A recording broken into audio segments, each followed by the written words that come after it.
राधे राधे। महाभारत के युद्ध में कौरवों की हार हुई और पांडव जीत गए, लेकिन युद्ध के बाद भी कुछ ऐसे योद्धा थे जिन्हें युद्ध के नतीजों को भुगतना पड़ा। जैसे स्वयं श्री कृष्ण को गांधारी से शाप मिला, जिसके कारण यदुवंश का नाश हुआ, और एक के बाद एक ऐसी घटनाएं होती गईं जिससे कि कलयुग का आगमन हुआ। लेकिन क्या आप जानते हैं कि गांधारी ने केवल श्री कृष्ण को ही नहीं बल्कि अपने भाई शकुनी को भी शाप दिया था। 100 पुत्रों की मृत्यु के बाद गांधारी इतनी क्रोधित और दुखी थी कि उन्होंने अपने भाई शकुनी तक को शाप दे दिया, क्योंकि गांधारी मानती थी कि अगर शकुनी ने दुर्योधन सहित बाकी कौरवों को पांडवों के विरुद्ध नहीं उकसाया होता तो दुर्योधन के मन में पांडवों के प्रति इतनी नफरत नहीं पनपती।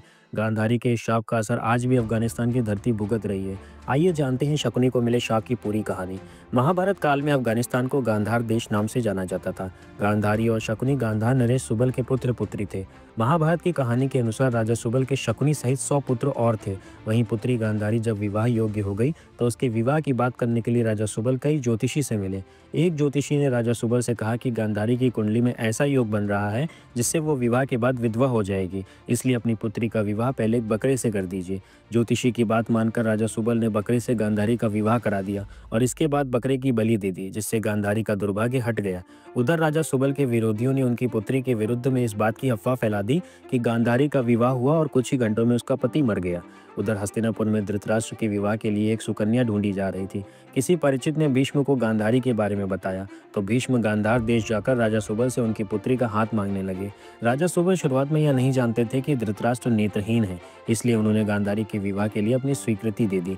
लेकिन कुछ दिनों बाद जब सुबल को इस सच का पता चला तो उन्होंने विवाह के लिए इनकार कर दिया।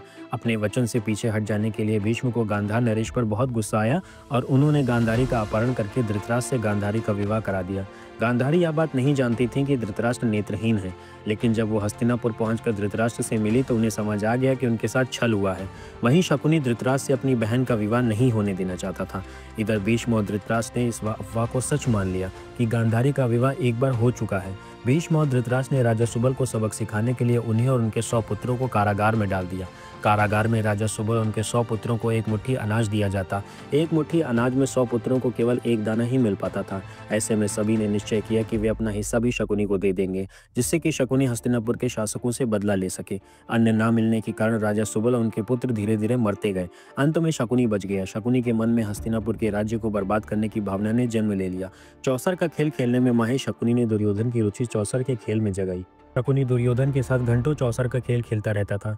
यह चौसर का खेल ही था जिसने महाभारत के युद्ध में महत्वपूर्ण भूमिका निभाई और चौसर का खेल हारकर पांडव अपना सब कुछ गंवा बैठे।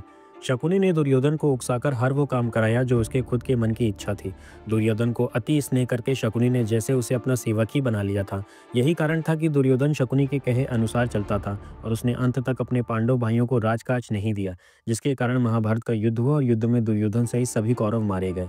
कुरुक्षेत्र की भूमि पर जब गांधारी ने अपने 100 कौरवों को खो दिया था तो गांधारी बहुत ही क्रोधित और दुखी थी। गांधारी ने विलाप करते हुए श्री कृष्ण से कहा था कि वे चाहते तो युद्ध रोक सकते थे, लेकिन उन्होंने कौरव और पांडव को लड़कर मरने दिया। इसलिए गांधारी ने कृष्ण को शाप दिया था कि जिस तरह गांधारी के कुल का नाश हुआ है उसी तरह कृष्ण के यदुवंश का भी नाश हो जाएगा। गांधारी ने श्री कृष्ण को ही नहीं बल्कि इस शाप से पहले अपने भाई शकुनी को भी शाप दिया था। जब कुरुक्षेत्र की रणभूमि पर एक एक करके कौरव मरते जा रहे थे तो गांधारी को इस बात का आभास हो चुका था कि उसका कोई पुत्र नहीं बचेगा। गांधारी ने अपने भाई शकुनी से कहा था कि वे युद्ध रुकवा दें जिससे कि और विनाश ना हो पाए, लेकिन शकुनी ने गांधारी की बात नहीं मानी। इस कारण से गांधारी ने दुखी होकर शकुनी को शाप दे दिया था कि जिस तरह शकुनी ने उसके गृह राज्य हस्तिनापुर में आकर द्वेष और क्लेश फैलाया है, उसी तरह गांधार नरेश शकुनी के गृह राज्य गांधार में भी कभी शांति नहीं रहेगी। वहां हमेशा गृह युद्ध चलता रहेगा। शकुनी की धरती पर कभी भी शांति और समृद्धि नहीं पनप सकेगी। गांधारी के शाप के कारण ही वर्तमान में अफगानिस्तान बन चुके गांधार में कभी भी शांति नहीं रहती। वहां किसी न किसी कारण से युद्ध और अशांति की स्थिति बनी ही रहती है। कुछ पौराणिक मान्यताएं यह भी कहती हैं कि शकुनी ने अपने मृत भाइयों का बदला धृतराष्ट्र और भीम से लिया था। आज का हमारा यह वीडियो आपको कैसा लगा हमें कमेंट करके बताएं। साथ ही चैनल को सब्सक्राइब करना ना भूलें। राधे राधे।